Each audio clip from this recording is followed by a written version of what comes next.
Шинэ бүтцэд шилжсэн Монгол Улсын их сургуульд оюутан Бата хэрхэн суралцах боломжтойг харуулъя. Бата Монгол Улсын их сургуулийн шинжлэх ухааны сургуульд орсон эхний жилдээ бусад оюутны хамтаар ерөнхий сур хичээлүүдийг өргөн сонголттойгоор үзнэ.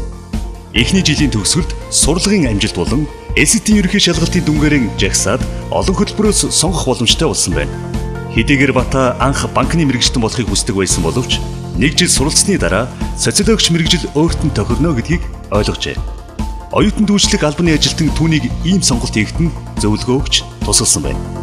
Дараагийн жилдээ Бата социологч мэргэжлийн хичээлийг үзэхийн цацуу багаасаа сонирхож байсан компьютер графикийн хичээлийг чөлөөт сонголтоор сонгож үзжээ. Үүнээс гадна өөрийн хүсч байсан банкны мэргэжлэр хавсраг мэргэжил эзэмшсэн байна.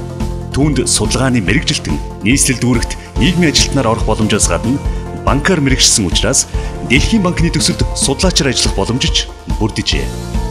Давуу талуудыг дурдъя. Оюутнууд ерөнхий сур хөтөлбөрийн үзэх явцдаа өөрийн хүсэл сонирхол, хөтөлбөрийн зах зээл дэх өөрчлөлт хандлагыг мэдэрч, мэргэжлийн зөв сонгох, олон сонголттойгоор хүссэн хичээлүүдээ үзэх боломж бүрдэж байна. Хөтөлбөр хооронд шилжихэд учирч байсан хүндрэл, чирэглүүд арилж, зөвхөн нэг тэнхэм, нэг сургуулиас бус.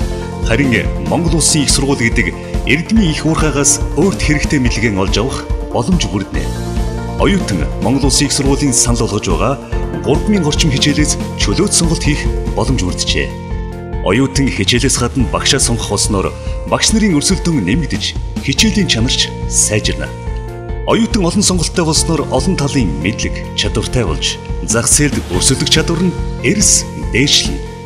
Оюутандаа үйлчлдэг их сургууль болохын тулд үзүүлж байсан үйлчлэгээнийхэн хүрийг өргөжүүлж, сургууль бүрт оюутанд суралцах, мэргэжил хөтөлбөрөөр зөв сонгоход нь зөвлөх, туслах үүрэгтэй 30 гаруй ажилтнтай төвийг шинжилэн байгуулсан. Энэ төв нь жил бүр ажлын байрны эрэлт хэрэгцээг судлаж, оюутныг хөдөлмөр эрхлэхэд нь дэмжлэг үзүүлэх боллоо. Монгол Улсын их сургууль 2014 он